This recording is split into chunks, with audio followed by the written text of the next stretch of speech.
अस्सलाम वालेकुम, आप देख रहे हैं ब्लू कॉर्नर इलेक्ट्रॉनिक्स और मैं हूं मोहम्मद जमील। आज जिस एरर कोड के मतलब मैं आपको बताने जा रहा हूं वो है F12 error code Haier DC inverter में। वो किस चीज़ का है, वो इंडोर पीसीबी का है, आउटडोर पीसीबी का है, वो जिस चीज़ का भी है मुकम्मल तफसील से आपको बताऊंगा लैब में जाके। लैब में जाने से पहले आपसे गुजारिश है कि आप मेरा चैनल सब्सक्राइब कर लें और बेल आइकन के बटन को प्रेस कर लें ताकि मेरी आने वाली लेटेस्ट वीडियो और डीसी इन्वर्टर के मतलब तमाम इंफॉर्मेशन आप तक पहुँच सके। ये हायर के दो पीसीबी बोर्ड मैंने अपने सामने रखे हैं।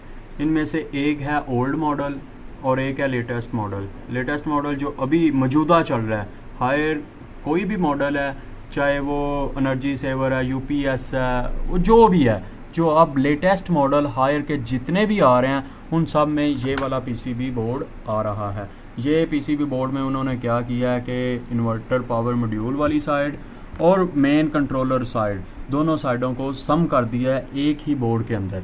ठीक हो गया। अब बात करते हैं ओल्ड मॉडल में। ओल्ड मॉडल में उन्होंने क्या किया हुआ था, आईपीएम मॉड्यूल वाली साइड अलहदा से थी और मेन बोर्ड वाली साइड अलहदा से थी। दोनों उन्होंने बोर्ड अलहदा अलहदा रखे हुए थे।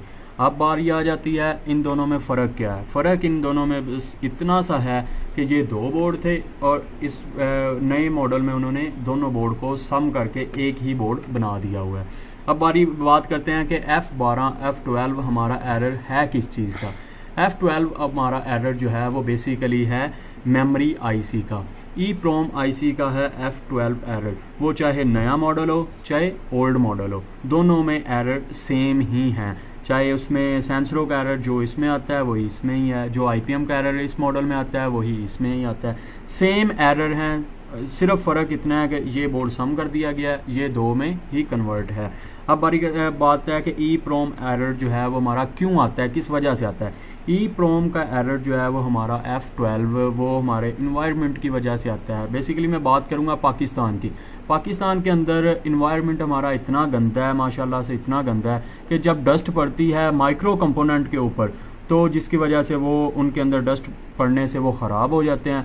बाज़ दफ़ा वो हमें रिप्लेस करने पड़ते हैं, नए प्रोग्राम कहीं ना कहीं से ढूंढ के डालने पड़ते हैं। इन्वायरमेंट की वजह से ही हमारे ये कंपोनेंट ख़राब होते हैं और इसमें कोई लॉजिक नहीं है, वोल्टेज का भी कोई इशू नहीं है। और किसी अक्सर होता है कोई किसी मैकेनिक जो जाता है किसी के घर में काम करने के लिए तो वो डाल देते हैं कि जी आपने सर्विस किया है, पानी डल गया, ये हो गया, वो हो गया। ना ही पानी का कोई इशू होता है और ना ही कोई कह लें कि सर्विस वाले बंदे का कोई कसूर होता है। बेसिकली ये कंपोनेंट माइक्रो लगे होते हैं जो डस्ट की वजह से ख़राब हो जाते हैं।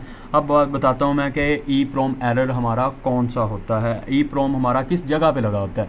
EEPROM मैं दिखाता चलूँ कि आपको EEPROM जो है वो हमारा नए वाले बोर्ड में, नए मॉडल के बोर्ड में EEPROM हमारा ये सिस्टम आईसी के बिल्कुल पास लगा होता है। जब हमारा ये आईसी ख़राब होता है डस्ट की वजह से या किसी और वजह से, ज़रूरी नहीं कि हर दफ़ा डस्ट की वजह से ही चीज़ ख़राब हो, ये अपनी कैपेसिटी के हिसाब से वक्त के गुजरने के साथ साथ किसी भी वजह से सिस्टम आईसी में कोई ड्राइव आ गई जिसकी वजह से ये हमारा ख़राब हो सकता है।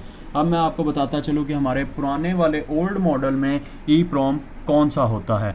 EEPROM हमारा पुराने वाले मॉडल में EEPROM हमारा ये सिस्टम ये हमारा माइक्रो सिस्टम आईसी होता है, ये वाला, और ये वाला हमारा सिस्टम आईसी, उसके साथ साथ हमारा ये ही EEPROM आईसी लगा होता है।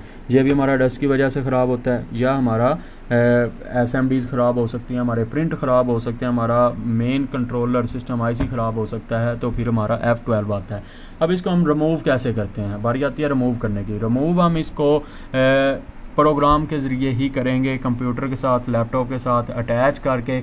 ऑलरेडी हमारे पास इसके प्रोग्राम रखे हुए होते हैं, तो हम ऐसा करते हैं कि ये आईसी उतारे साइड पे रखे और नए EEPROM आईसी के अंदर नया प्रोग्राम डाल के उसी मॉडल का, ये नए मॉडल को पुराने वाला आईसी नहीं लगता, पुराने वाले मॉडल को नए वाले मॉडल का आईसी नहीं कनेक्ट करता। जो भी होगा हम जिस मॉडल का होगा उस मॉडल का EEPROM डालेंगे, प्रोग्राम डालेंगे, तो फिर हमारा ये एरर रिमूव होगा। ये था आज का हमारा टॉपिक F12 के मतलब। इंशाल्लाह नेक्स्ट वीडियो के साथ किसी और एरर कोड के साथ हाजिर होंगे। तब तक दें हमें इजाज़त। अल्लाह हाफिज़।